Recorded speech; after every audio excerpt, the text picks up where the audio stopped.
Hang in there, it is! Smylie Kaufman for 61. Wow.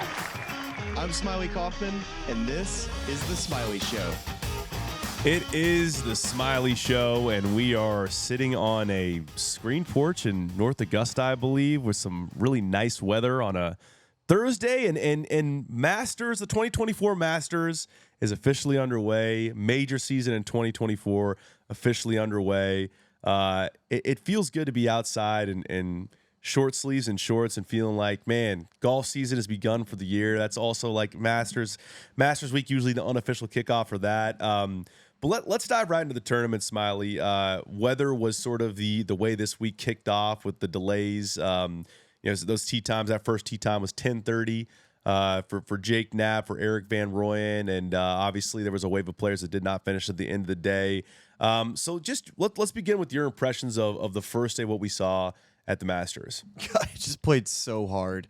I think Augusta National, it always plays difficult in wind, but when you get inconsistent gust, that's what just drives guys crazy because, you're standing on some of those exposed greens and just watching your ball just do this, or you're on a hole where the wind is out of the southwest and all you're feeling is something out of the north.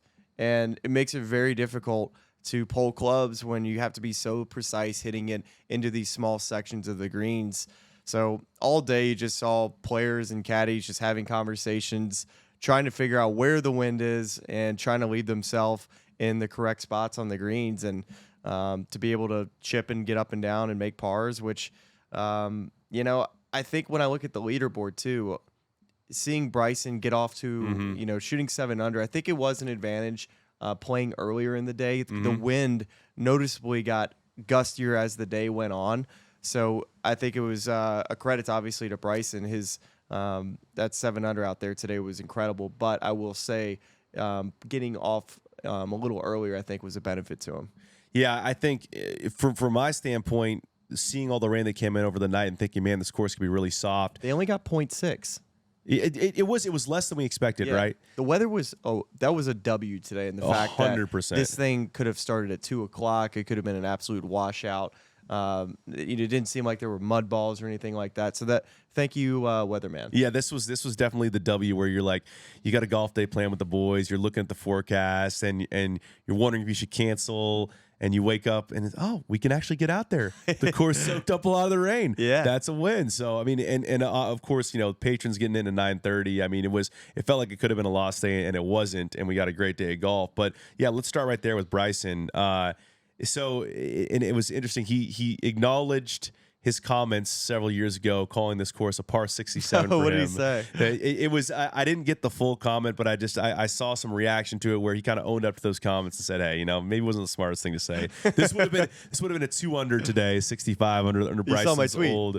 I saw you commenting on it a little bit. What was your specific tweet? I just said, good to see Bryson getting off to a good start, a nice 2 under 65 in round one, just with the eyeballs emoji, and it flew over some people's head, but most of the golf audience caught it pretty quickly. It's a bit of a deep cut for those who it was a couple years ago when Bryson was at his bulkiest, where he came here and said, "Yeah, I think the way I'm hitting it right now, there should be a par 67." Nonetheless, it was a slimmed down version of Bryson shooting a 65.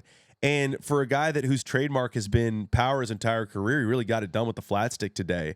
I thought this one was interesting because we were coming into this to the Masters, and we were handicapping this, and we were looking at some of the LIV guys who can make a big splash. I mean, it was names like Brooks Koepka, who was in the final group last year, John Rahm, who won last year. I loved Joaquin Niemann, who was my one and done pick, who we'll get into a little bit later in the show. We didn't really talk a ton about Bryson. I mean, was it surprising to you at all? No, not really at all. And remind me, did he finish top 5 last year at the Masters? No, he missed the cut last year. 4 over. Okay, I got him confused with somebody else. But, Bryson on this golf course, he should play good out here. It should fit his game.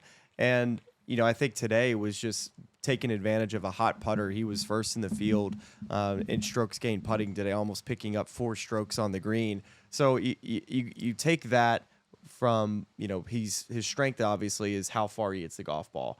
So when you're able to, beat guys as far as just being able to get it closer to the green and keep it in play and have a hot putter, Bryson should be a guy that competes here. So not a surprise to see him being at the top of the leaderboard, but from what we've seen from him here at Augusta, kind of what we talked about, just his form isn't quite as good as you would think. And I think one of the things we don't look enough at is LIV guys' form coming in. I think we just look at wins, but Bryson did have 4 top 10s coming in here off of the LIV Golf Tour, which I would consider to be good form that maybe we overlooked.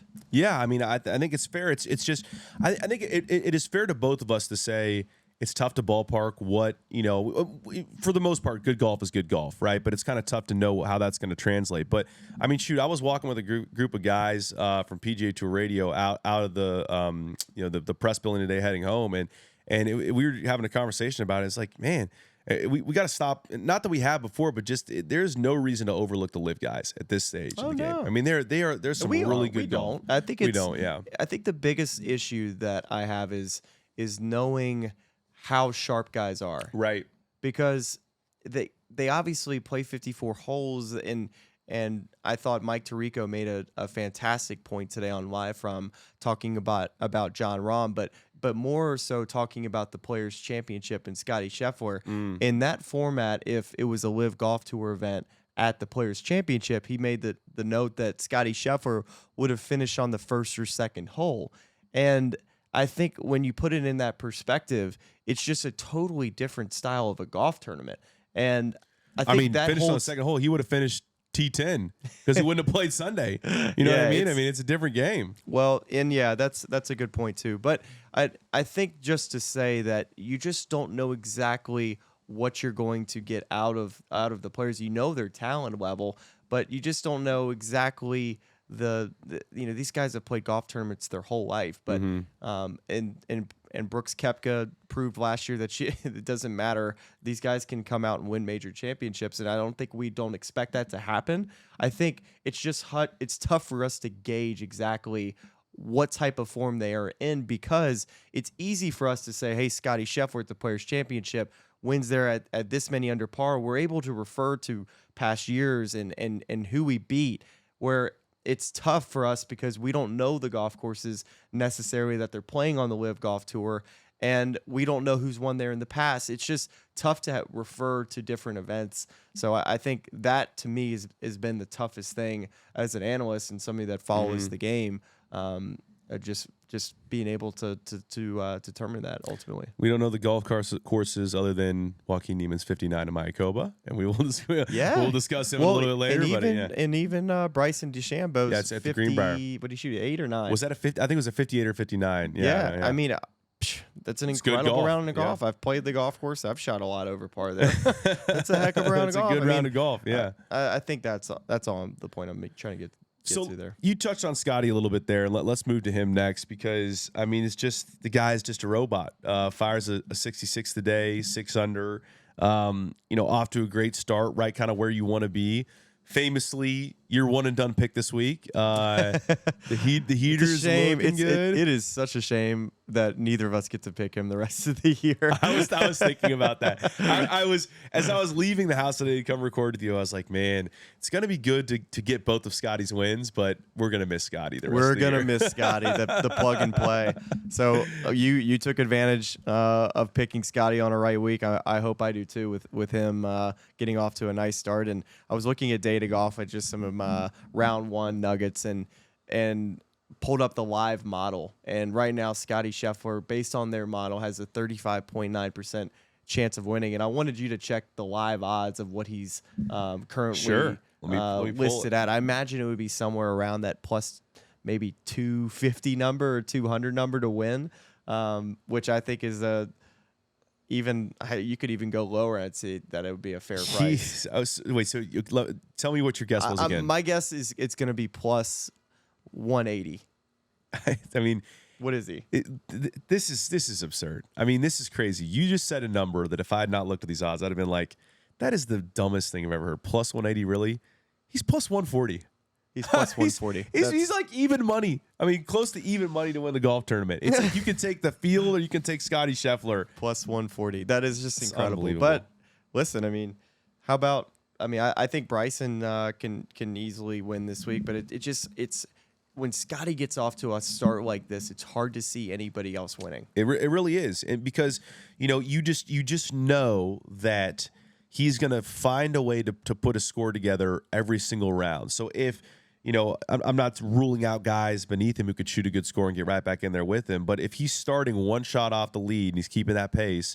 And, there's no guarantee. Like, his consistency, I think, is the thing that you said it all the time. It's like every single round, he just hits it where he's looking again and again and again. And if he putts it good, he'll win the golf tournament. And he's done that, put himself in position, on day one. He can win in so many different ways. Yeah. I think that's the thing that Scottie's able to do.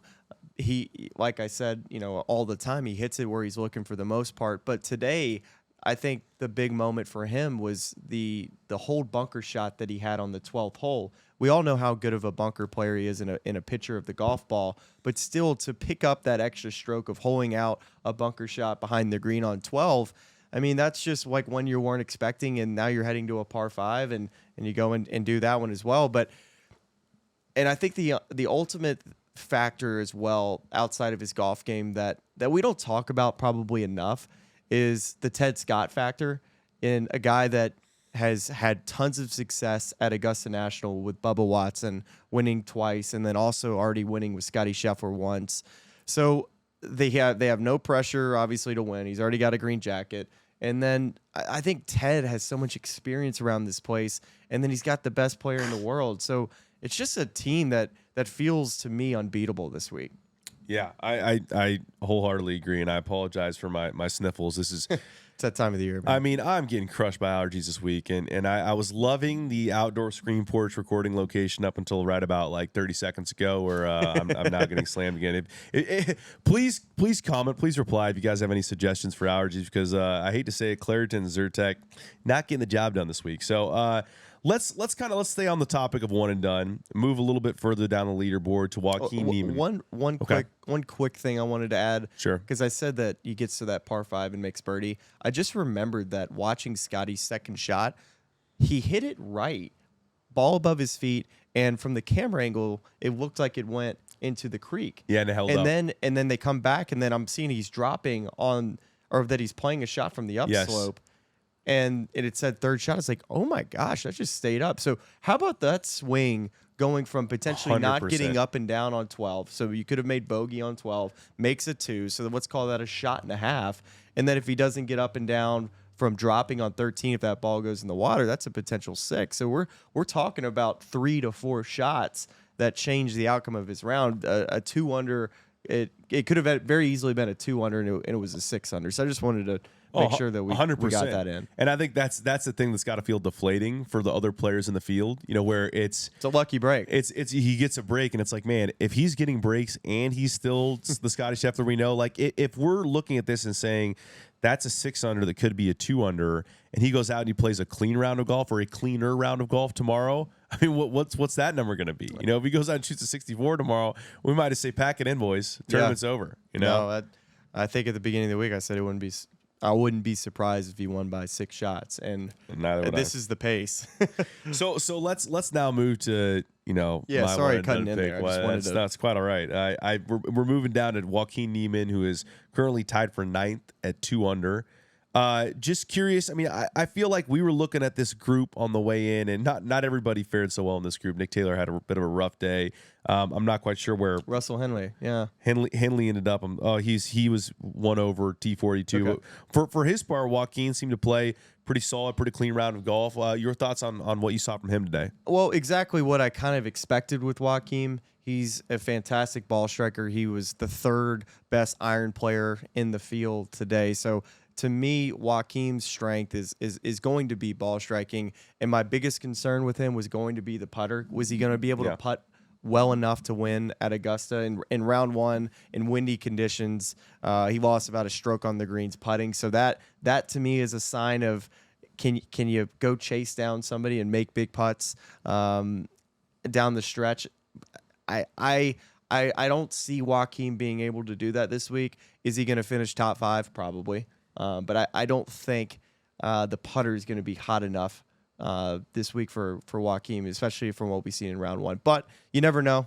These guys find something all the time from one round to the next. But if I had to nitpick of something of his game, typically that we've seen in the past, it would be that.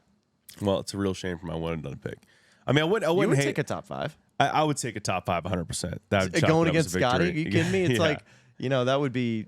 That's best case scenario for the show is a Scottie win and a Joaquin top 5, and then it feels like we still have the mojo going a little bit. There you go. So we'll take that. Let's go. So here's where I want to go next, is to the pairing, that grouping of Tiger Woods, Max Homa, Jason Day. The player who fared the best in that threesome, Max Homa, is currently 4 under through 13 holes, tied for 4th. I think coming into the tournament, when we were looking at this, and we did our live show from T-Bones the other night, and we're looking at that pairing, we said, man, this could be a tough scene for Max playing with Tiger, big pressure pack situation. And boy, he played great today, did not shy away from the spotlight at all. It's, to me, a little bit of opposite of where he was last year. Last year, we had all expectations on Max Homa. He had such a good West Coast swing, and he gets to Augusta, and he just looked uptight. He looked uncomfortable, didn't look like the same guy. And I think today, to me, he looked sharp, he looked focused, and he looked comfortable. And that's not easy to do playing with Tiger Woods. Those crowds are massive. Anytime that Tiger finishes the hole, the crowds are moving. So I thought that was a great sign. And I think another thing that I saw today that was just a very lucky break. I think Max was very fortunate. I've never seen a golf ball stop in between the bunker and Rays Creek. And his ball it rolled up, and it looked like it was going to roll down, and it somehow was in the grass short of the bunker and not in the water. So that was also a lucky break. He still made bogey, but putted it really well today. That was really good to see. And to me, he was playing very smart, disciplined golf, conservative at times, but also super aggressive with his irons, and he was hitting it pin high a ton. So on a day like today, when first off, Max's iron game I would say is his biggest strength, and for the most part, he was hitting really nice iron shots for the most part all day. You solicited some questions from potential viewers on Twitter, on X. I got a few of these here that I want to respond to. We had to kind of tie into this group. Allison was asking, you were like, hey, what do you want to talk about? She said, Jason Day's pants. The Malbon scripting, by the way, if the sketch that I saw for Malbon for Jason Day for tomorrow holds true, it's going to be the vest is going to be wild tomorrow.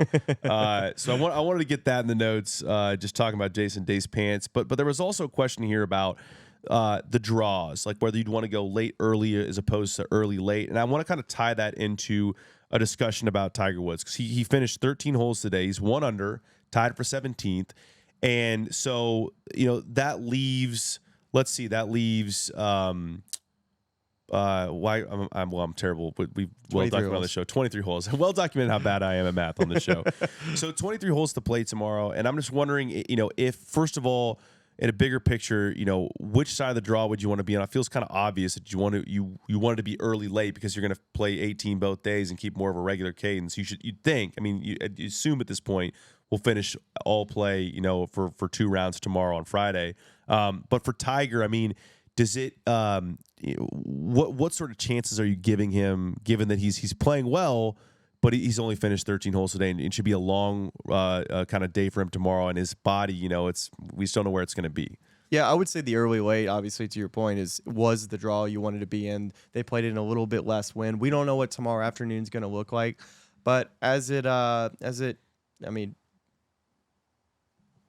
pertains, that's not a word, is it? Yeah, pertains is a word. Yeah. As it pertains to Tiger, I was like, is that a word? We are the all-star combo of like math and linguistics today. It's like it's been a long day. It's been a long week. As it pertains. So to me, watching him play today, he was engaged the entire round. He never lost momentum of the round with a bad shot or a missed putt. And to me, you could see it in the way he carried himself the whole day. There was never that lull of the limping showing up. I think he was working a little bit off of really solid adrenaline, being just super engaged, very focused, playing really nice golf, to be honest. So I think for Tiger, it's obviously not ideal that he has to play more than 18 holes, but he's got an early start. I'm sure he went straight to doing rehab. But I thought he looked great out there today as far as just walking goes. To me, It's so impressive for him. He doesn't play a ton. Obviously, we haven't seen him since Riviera, which he ended up withdrawing. But still, some of the shots he hits out there, it looks like he's been playing this entire first quarter of the year on some of these chip shots he had like at 11. But the grind that he had on 10, 11, 12, and then being able to basically salvage, I think, a fantastic par at 13.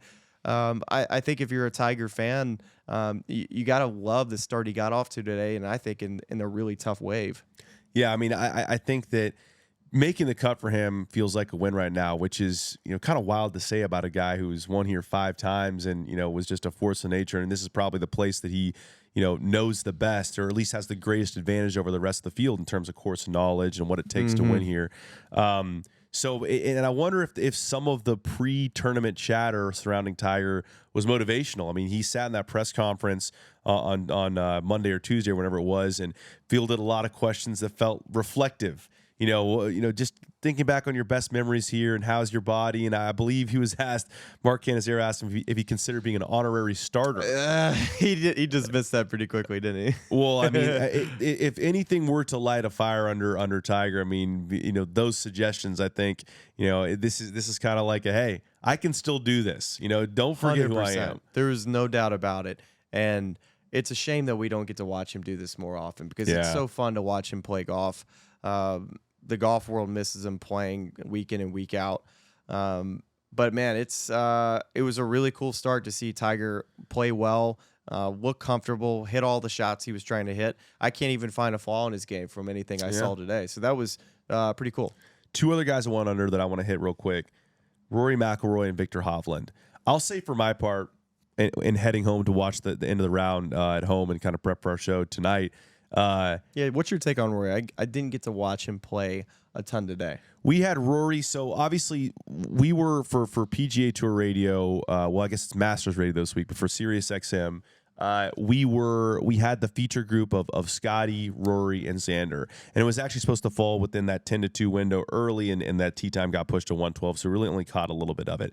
But for me, it was like that bogey at 2 was just so rough. It was like, here's a guy he's changed up his routine, and you want to kind of get off to a hot start, and you're playing with, a guy like Scottie who should kind of pace the field. You want to kind of keep up with him, and he hits that drive left, and then, hits sort of a, has to punch out, hits like sort of a loose approach shot in, and misses a kind of an easy downhiller that could have saved par. And I just felt like it kind of got off, to a weird start. And then of what I caught at the end of the coverage, kind of air mails the green, bounces off a patron at the back of the green in 18 and saves his par there. But it just felt, from what I saw, a little loose to me from Rory today.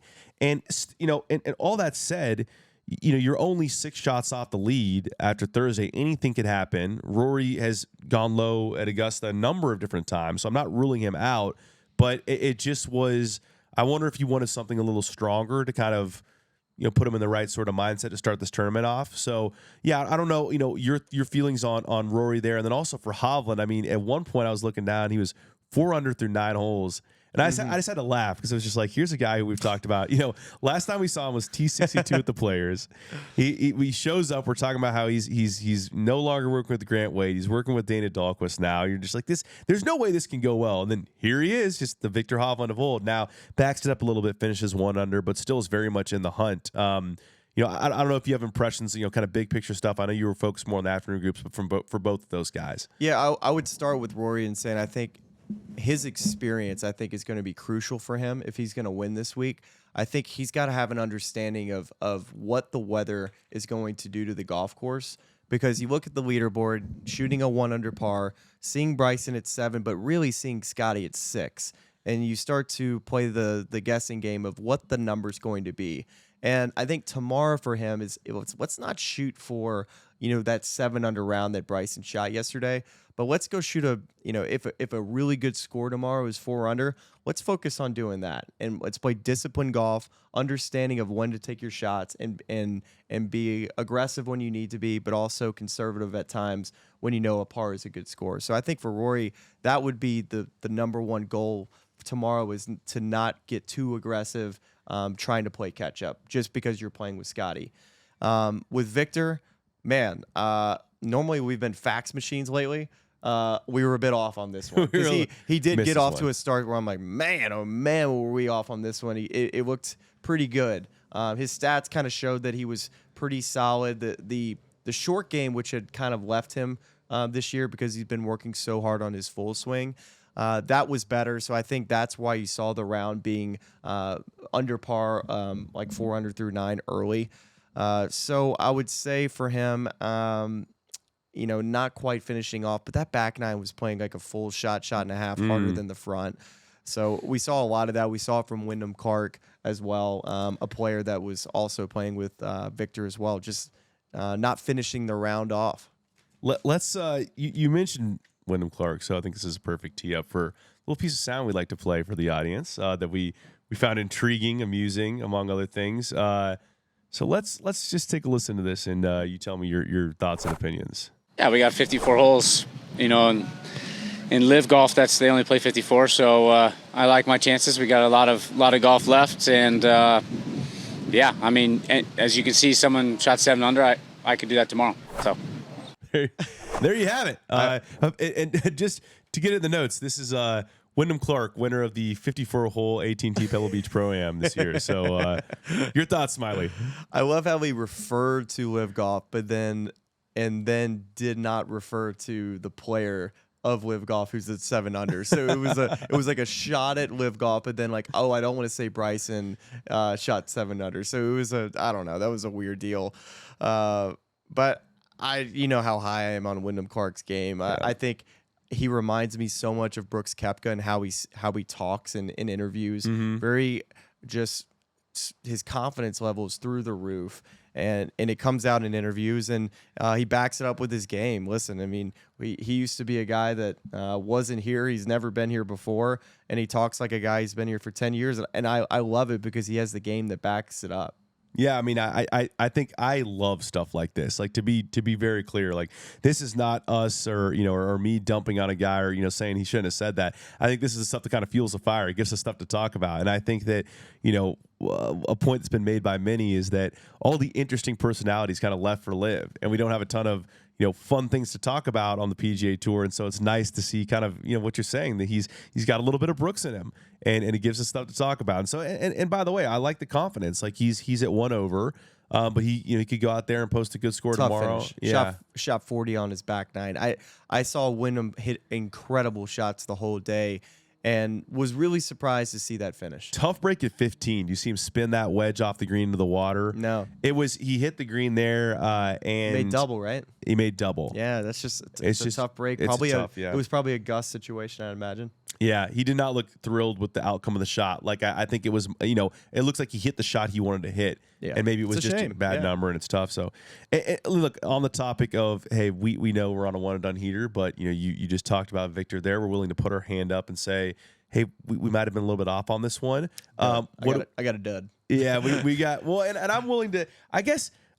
For my part, Xander even par, not the end of the world, but I was hoping for something a little better. For your part, Hideki at 4 over. Hideki, man. Any comments? He lost. Like he was the worst putter in the field. He lost about 4 strokes on the green, which is a lot of strokes. So Hideki was my big dud. Also, like mini dud would have been Jordan getting off to a double bogey start, which worked out for Jon Rahm last year winning. So maybe that mini dud turns into a big dud. Actually, a reverse dud. A reverse milk dud. Sorry, something tasty. Yeah, milk dud. The mini dud into a jumbo milk dud. That would be great. What do you, any thoughts on the wrist? Not that you're a doctor or anything, but like I'd heard from a few people watching him on the range that he didn't look comfy out there. And it's got to be hard. I mean, you come to a major and it's a recurring injury. Like I'd assume that not only is the injury itself hindering, the way you can hit a golf ball and the way you want to hit it, but there's also got to be a frustration factor here of thinking you're past it every time, and then it flares up at the worst possible time. I mean, that would drive me nuts. That'd be really frustrating. Yeah, I think the wrist is every day feels a little better or worse, and you just don't know what it's going to feel like. But from what I saw from Jordan today, I think just number one, you're not supposed to ever miss it left of that green. And Jordan knows better than anybody where to miss it out at Augusta National, maybe outside of Tiger Woods and Phil Mickelson. And last week he was below 50% in his scrambling statistic, and it started again at the first hole and hits it left of the green and then chips it and it comes all the way back. And you're thinking to yourself, man, you just don't see Jordan make that type of mental mistake. I know it's the first hole, maybe there were some nerves, but still get the ball on the green and make bogey your worst score. So that was unusual, and I think last year his offense was there. He led the field in birdies at the Masters, but still he played too aggressively at times and got off to a bad start playing too aggressively at the first hole. I'm so excited to be here talking in-person golf with you at the Masters. So we're kind of past our journal entry length right now, but I figured we might as well just lean into it and keep going while we're at it, because I want to hit a few more names and then maybe kind of look back at that odds board and see if there are any value plays for the next couple of days, guys we'd like to make a comeback, and then kind of wrap up with some final thoughts. But one name that I wanted to just mention here, because I was unsure about this guy, even though he is my putter brother, which is, as we know, is a closer bond than blood. We saw him on the second hole yesterday, kind of warming up, getting some work in. Ludwig Åberg, 2 under through 11, so still has holes left to play tomorrow. Tee 9 is in a good spot. If he picks up a few on the par 5s there on the back, that he could end up posting a really good score in that first run and be right in the hunt there. Yeah, gotta like where Ludwig stands in his first Masters at 2 under. So looking forward to seeing what he kind of does down the stretch and what the weather looks like tomorrow morning. Yeah, without a doubt. Well, let's go back here. We pulled up Scottie's odds and just hit a few.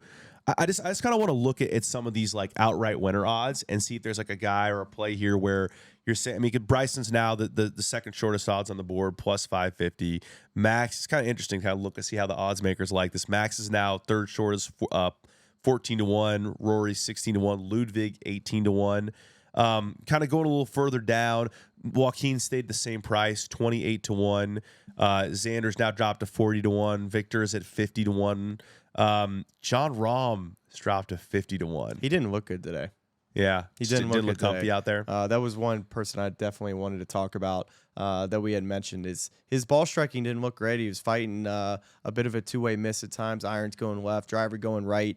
So that was a bit of a surprise to see Jon Rahm not play as well today, or just not accustomed to seeing him be that loose with his ball striking. Yeah, I think that's kind of the main list. Tiger's now bumped up to 60-1, Jordan Spieth 65-1. Just some interesting names in there. I think Cam Young is 50-1 now. It's hard to see anybody down the board right now with the conditions that they are, and then who's at the top. To me, it's hard to see anybody outside of those first 6 names that you said. And you know how important it is to get off to a good start. I think I know we did these trends, but anything outside the top 10, there haven't been many guys after round 1 go and win the Masters if you're outside of the top 10. I think that holds true again this week. Looking at that odds board as well, I think there's a couple of names in there that are already in that top 10. Any final thoughts or from your notes you really wanted to get in the notes today, as we kind of had to day 2, I was going to say our second round. We still have a little bit of the first round to complete as we head into Friday. I got nothing. It's 9:45. I got an early start tomorrow morning, and got to get some dinner. So I got to figure that out.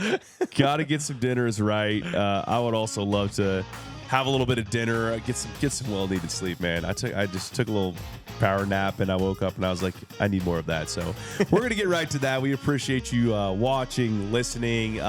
We're in major season, so this is, of course, our journal process. We have 3 more episodes to close out this week. So we will talk to you back here tomorrow, recapping the play Friday at Augusta National. See you then.